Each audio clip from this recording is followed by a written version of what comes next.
My name's Danny Eckert. I'm the Director of the Sleep Research Program here at NeuRA, Neuroscience Research Australia, and I'm going to talk about a presentation that I recently gave at the Thoracic Society of Australia and New Zealand annual scientific meeting in Canberra. And the title of the presentation was Pharmacological Approaches to the Management of Obstructive Sleep Apnea. So we know that obstructive sleep apnea is a very common disorder. Over 1 million Australians suffer from this condition. And at the moment, the disorder is treated as a first-line therapy with positive airway pressure therapy or continuous positive airway pressure therapy or CPAP. This is a fantastic therapy developed here in Australia by Colin Sullivan at the University of Sydney. But the problem is, despite it being highly efficacious, about half of all people who try CPAP therapy unfortunately can't use it or choose not to use it a year down when you restudy them. So we clearly need alternatives for CPAP for those that don't work. And so what this presentation focused on is looking at pharmacotherapies or medicines that might help to treat sleep apnea, which is obviously something that we've been working towards for quite some time. And I will say we've had limited success to date, but there's also now lots of reasons for optimism that we're actually getting somewhere in terms of coming up with drugs that might be useful in treating sleep apnea. So in terms of the background, we know that in obstructive sleep apnea, the airway is closing again and again throughout the night. So from the back of the nose to the throat area, can be closing at one or multiple levels in the airway. And this, as you can imagine, is very distressing, not only for the bed partner, but for the individual themselves. Their sleep's being disrupted again and again throughout the night. Their oxygen levels are getting lower and lower. They're waking up for 5 or 10 seconds at a time without knowing about it. And this continues on and on and on. And as you can imagine, this affects every organ in the body. It affects the heart, because it places stress on the cardiovascular system. It affects the brain. You're tired and hard to concentrate and irritable the next day often. And in many cases, people are extremely sleepy the next day, and people with untreated severe sleep apnea are 7 or 8 times more likely to crash their car.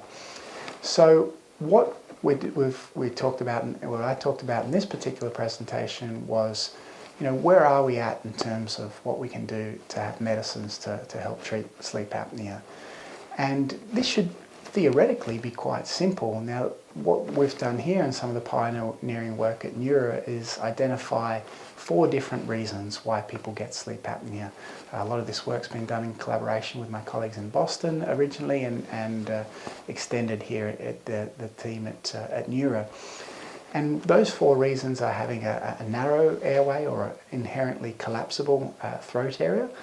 And things like being overweight can contribute to making the airway more crowded and narrow and collapsible. And then there are these 3 other non-anatomical causes that we've only relatively recently learnt about. One of which is having muscles that don't function effectively during sleep.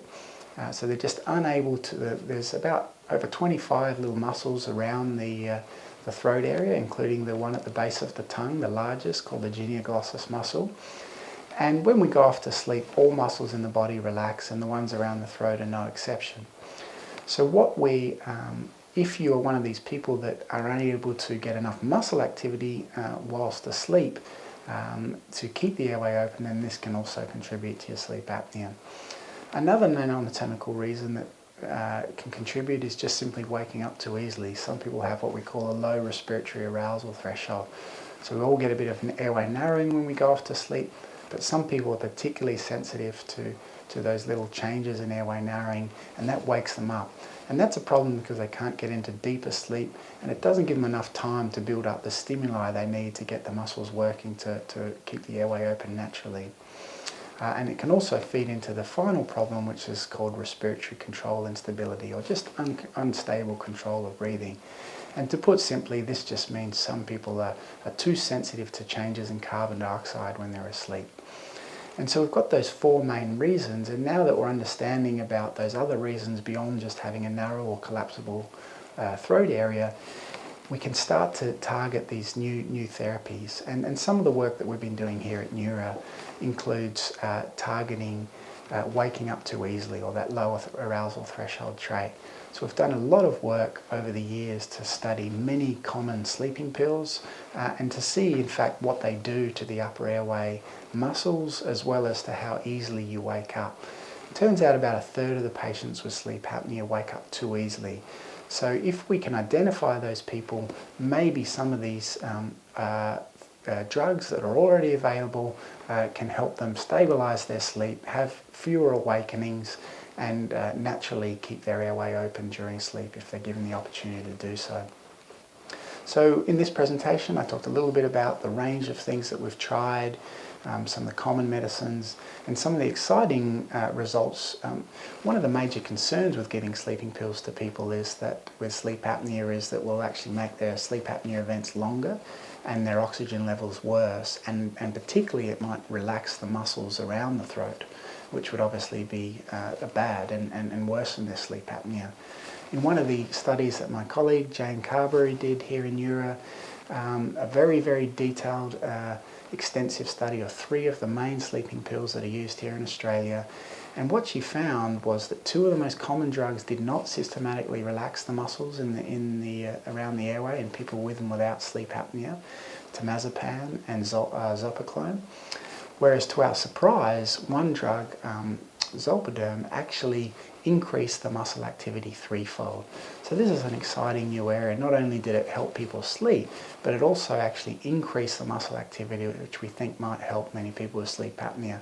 And so we're going to go on to do some follow-up work on looking at that more carefully and its potential role in helping certain people with sleep apnea. We also, in this presentation, looked at some exciting new targets for drugs to increase the upper airway muscle activity in of itself, without also promoting sleep in the way that sleeping pills can do. And I talked a little bit, it's mainly the animal data that's emerging, that we're now, you would think that this would be simple. So if you can figure out what's driving the relaxation of the muscles when people go off to sleep from a neurotransmitter point of view, then perhaps we should be able to easily get drugs to increase the muscle. Now, 30 years we haven't been able to do that, but I'm pleased to say that recently we're making significant progress in that area based on some pioneering animal studies in Toronto, and we've just started to test those with my colleagues in Boston in humans. And one drug that has shown some particularly positive results was an agent that targets different transmitters than we used to think were important, the muscarinic and cholinergic system. And we've shown that with this particular pill, it's actually an antidepressant, we can actually increase or prevent those relaxation of the muscles when people go off to sleep with and without sleep apnea, and that can help certain people. So this is a little snapshot of some of the exciting activity that's going on in this area, and I look forward to talking about some of the other advances we're making in sleep apnea treatment in other episodes. Thank you.